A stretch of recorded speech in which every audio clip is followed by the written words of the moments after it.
Hello students, last lecture के अंदर हम लोगों ने कुछ एग्जाम्पल की डिस्कशन करी थी।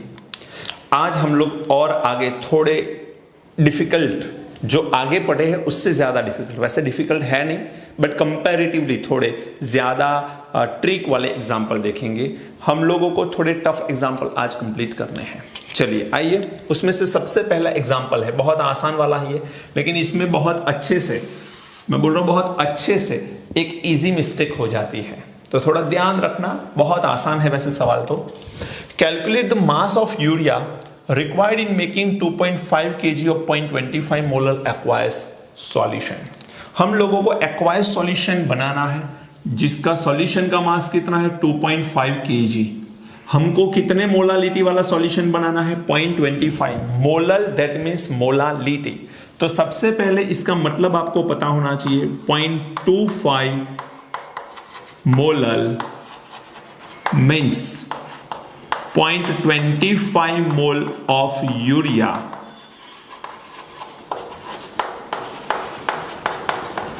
dissolved in 1000 gram solvent. As a solvent हम लोग एक्वायस सॉल्यूशन है तो वाटर ले रहे हैं। आपको पता होना चाहिए कि मोलालिटी के अंदर हम लोगों को एक चीज का खास ध्यान रखना पड़ता है, वो कौन सा, कि जो भी सॉल्यूट का मास है वो सॉल्वेंट के मास के अंदर डालते हैं हम लोग, राइट। तो सॉल्यूशन टोटल नहीं लेते, हम सॉल्वेंट लेते हैं। अब सबसे पहले तो ये करना है कि 0.25 का मतलब कितना होता है। तो आपको पता होना चाहिए कि 1 mole urea is equal to 60 gram. So आपके पास है 0.25 मोल, तो 0.25 mole urea is equal to how much weight, तो ये हो जाएगा आपका 15 ग्राम यूरिया। कितना हो जाएगा 15 ग्राम।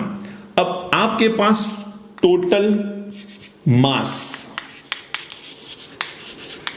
मास ऑफ सॉल्यूशन कितना हो गया। तो टोटल मास ऑफ सॉल्यूशन के अंदर हमको दो मास की रिक्वायरमेंट रहेगी, एक सॉल्यूट का, एक सॉल्वेंट का। सॉल्यूट का तो ऑलरेडी हम लेके आ चुके हैं, 15 ग्राम सॉल्यूट है, एंड सॉल्वेंट कितना है 1000। तो हम लोग लिख सकते हैं कि 1000 प्लस 15 टोटल हो जाएगा हमारा 1015 gram. This is the mass of solution. ये इसीलिए रिक्वायर्ड है क्योंकि इतने वेट के अंदर यूरिया का मास कितना है 15 ग्राम। तो अब हम लिखेंगे यहां पर in 1015 gram solution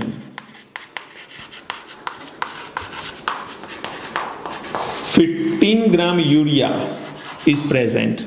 so in 2500 gram solution, क्योंकि 2.5 kg किसका मास है, सॉल्यूशन का है बेटा, तो 2.5 को मैंने 1000 से मल्टीप्लाई करके ये वेट ला दिया ग्राम के अंदर, तो ये कितना आएगा, तो ये आ जाएगा 2500 into 15 upon 1015। So answer is 37 gram urea. हमको 37 ग्राम यूरिया की यहां पर रिक्वायरमेंट होगी। अंडरस्टूड। तो ध्यान ये रखना है बेटा, यहां पर मिस्टेक क्या हो सकती है, मैंने पहले ही बताया एक मिस्टेक हो सकती है, वो कौन सी। यदि आपने जल्दबाजी में काम कर लिया कि 0.25 mole of urea dissolve in 1000 ग्राम, तो आपने 15 ग्राम वो मास निकाल लिया और आपने लिख लिया कि 1000 में 15 तो 2500 में कितना। यदि डायरेक्टली लिख लिया तो मिस्टेक होगी। क्यों? क्योंकि यहां पर जो मास है वो एक्वायस सॉल्यूशन का मास है, ध्यान रखना। तो हम लोगों को ये सॉल्यूट का मास आ गया, सॉल्वेंट का 1000, दोनों का टोटल करके जो मास आएगा वो सॉल्यूशन का मास आएगा, और वो सॉल्यूशन के मास के अंदर 15 ग्राम यूरिया होता है, तो 2500 ग्राम के अंदर कितना होता है। अंडरस्टूड। चलिए आइए सेकेंड क्वेश्चन करते हैं। ये भी बहुत मजेदार क्वेश्चन है, वैसे आसान है। यदि आपको 11th साइंस का फर्स्ट चैप्टर अच्छे से आता है तो ये बहुत आसान है। सबसे पहले मुझे मोलालिटी फाइंड करनी है, देन आफ्टर मोलारिटी फाइंड करनी है, then after mole fraction find करने हैं। किसके फाइंड करने हैं, 20% W/W एक्वायस KI, एंड उसकी आपको डेंसिटी दे रखी है 1.202। चलिए सबसे पहले तो इसका मतलब समझ लो। 20% W/W KI का मतलब क्या होता है, मतलब होता है 20 gram of KI and 80 gram of water. तो हमारे पास एक हो गया सॉल्यूट, दूसरा हो गया सॉल्वेंट, राइट। हमारे पास सॉल्यूट भी आ गया, सॉल्वेंट भी आ गया। अब हम क्या करेंगे, सॉल्यूट एंड सॉल्वेंट दो चीजें आ चुकी है, मोलालिटी फाइंड करो। तो मोलालिटी ए, मोलालिटी का फॉर्मूला आपको आना चाहिए। Molality is equal to W2 into 1000 upon M2 into W1। चलिए W2 मास ऑफ सॉल्यूट कितना है 20 into 1000, M2 mass of molecular mass of Ki। I think वो आपको दिया होगा, मैं देख लेता हूं अंदर, वो है 166।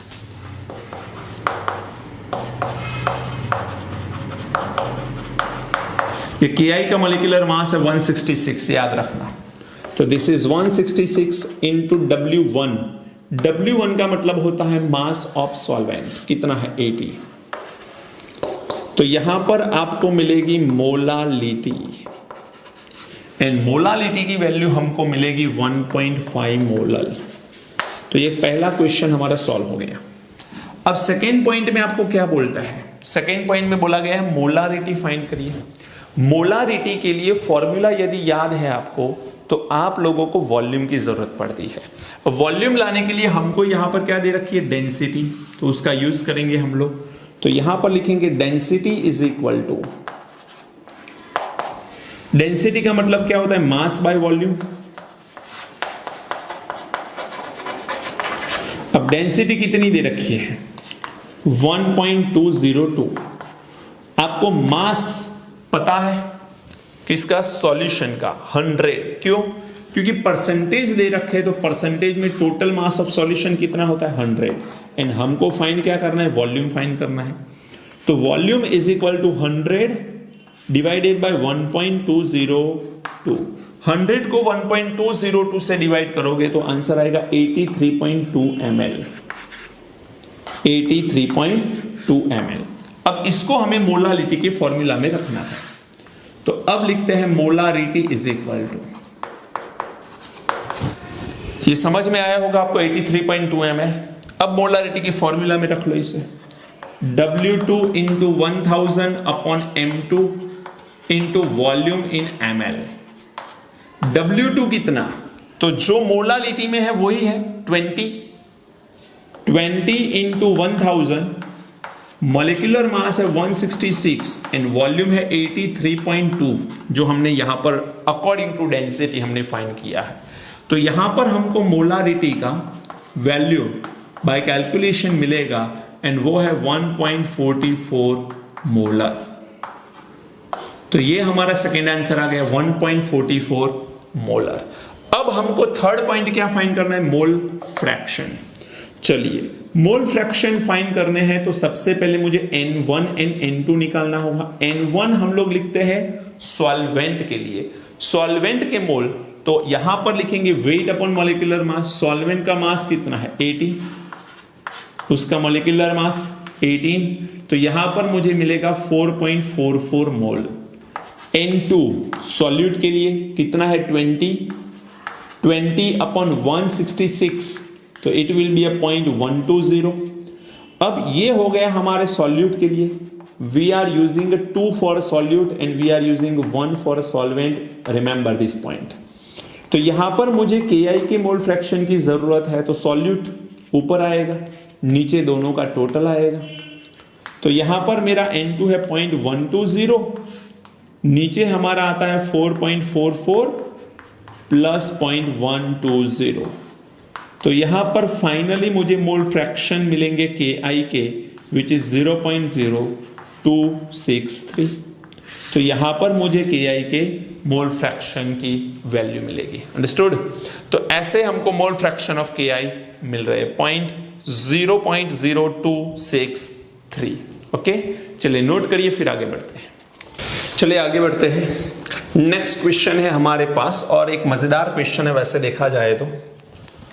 क्वेश्चन क्या है देखिए, 2 element A and B form a compound having a formula AB2 and AB4. हमारे पास A एंड B दो एलिमेंट है, उन्होंने दो कंपाउंड बनाए हैं AB2 एंड AB4, ऐसे दो कंपाउंड इन्होंने बनाए हैं। When dissolved in a 20 gram benzene, AB2 and AB4 को अलग अलग वैसल लेके हम लोगों ने 20 ग्राम बेंजीन के अंदर AB2 एंड AB4 के 1 ग्राम को डिसॉल्व किया है। 1 gram of AB2 and 1 gram of AB4 हम लोगों ने डिसॉल्व किया है 20 ग्राम बेंजीन के अंदर। मींस हम लोग दो सॉल्यूशन बना रहे हैं, एक AB2 का एक AB4 का। दोनों सॉल्यूशन के अंदर कहानी यह है कि 20 ग्राम बेंजीन है अलग अलग दो वैसल के अंदर, और दोनों के अंदर हमने 1 ग्राम सब्सटेंस डाला है एज अ सॉल्यूट। 1 ग्राम हमने डाला है AB2 और दूसरे 1 ग्राम को डाला है AB4। ओके, जिसमें AB2 जब हमने डाला 20 ग्राम बेंजीन के अंदर तो फ्रीजिंग पॉइंट का lowering in a freezing point कितना है 2.3 केल्विन, एंड 1 ग्राम AB4 जो फ्रीजिंग पॉइंट में 1.3 केल्विन का लोअरिंग लेता है। दोनों में KF की वैल्यू फिक्स है, बेंजीन के लिए KF है 5.1। तो हमको A एंड B का एटॉमिक मास फाइंड करना है। आइए फाइंड करते हैं, बहुत ही आसान है इसे फाइंड करना। सबसे पहले हम लोग लिखेंगे AB2 के लिए। बेटा सिस्टम समझ लो, एटॉमिक मास फाइंड करना है तो सबसे पहले आपको मॉलिक्यूलर मास लाना पड़ेगा, एंड बाय मॉलिक्यूलर मास हम लोग एटॉमिक मास तक पहुंचेंगे। तो AB2 के लिए यदि मुझे मॉलिक्यूलर मास का फॉर्मूला लिखना है तो यहां पर एक चीज याद रखना, delta TF is equal to KF into M, ये फॉर्मूला का हम यूज करेंगे। चलिए सबसे पहले काम कर लेते हैं, वैल्यू को रख लेते हैं। AB2 के लिए W2 की वैल्यू कितनी है 1 ग्राम, W1 कितना है, W1 है 20 ग्राम। हम लोगों को M2 फाइंड करना है, एंड KF की वैल्यू है 5.1 केल्विन किलोग्राम मोल इनवर्स। अब हम लोग एक काम करते हैं, M2 को मास्टर करके ही फॉर्मूला को लिखे तो KF into W2 into 1000 upon delta TF into W1। Formula आपको पता होना चाहिए, इसमें से मैंने मोलालिटी की वैल्यू को रखी, मोलालिटी के फॉर्मूला को रखा, एंड उसमें से M2 को मैंने मास्टर कर लिया। चलिए value of KF is 5.1, W2 कितना है 1 इंटू 1000, डेल्टा TF की वैल्यू कितनी है, डेल्टा TF जो हमको यहां से मिलेगा ये वाला 2.3, तो यहां पर मैं लिख सकता हूं डेल्टा TF मेरा यहां पर है 2.3 केल्विन, तो यहां पर 2.3 लिख लेते हैं। W1 मेरा कितना है 20, तो यहां से मुझे मॉलिक्यूलर मास मिलेगा, किसका मॉलिक्यूलर मास मिलेगा, AB2 का मुझे मॉलिक्यूलर मास मिलेगा, एंड वो है 110.86 ग्राम पर मोल। तो मेरे पास M2 आ गया। अब इसको मैं ऐसे लिख सकता हूं कि ये मेरे पास AB2 का मॉलिक्यूलर मास है, तो molecular mass of AB2 is equal to 110.86 gram per mole, right. ये मॉलिक्यूलर मास AB2 का आ गया। अब AB4 के लिए सेम चीज हमें देखनी है। AB4 के लिए लिखे तो 4AB4,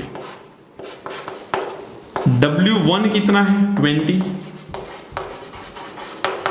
W2 कितना है अगेन 1 ग्राम, KF इसमें कितना है 5.1, एंड डेल्टा TF इसमें थोड़ा अलग है, ये रहा 1.3 केल्विन। अगेन इसमें M2 को मास्टर करो तो यहां पर आएगा KF into W2 into 1000 upon delta TF into W1। चलिए सारी वैल्यू को पुट करके M2 की वैल्यू निकाल लो। KF की वैल्यू कितनी है बेटा 5.1, W2 is 1 gram into 1000, delta TF is given 1.3 and W1 is 20। By calculation we are getting M2 and M2 is 196.15 gram per मोल। ये हमारा M2 आ गया।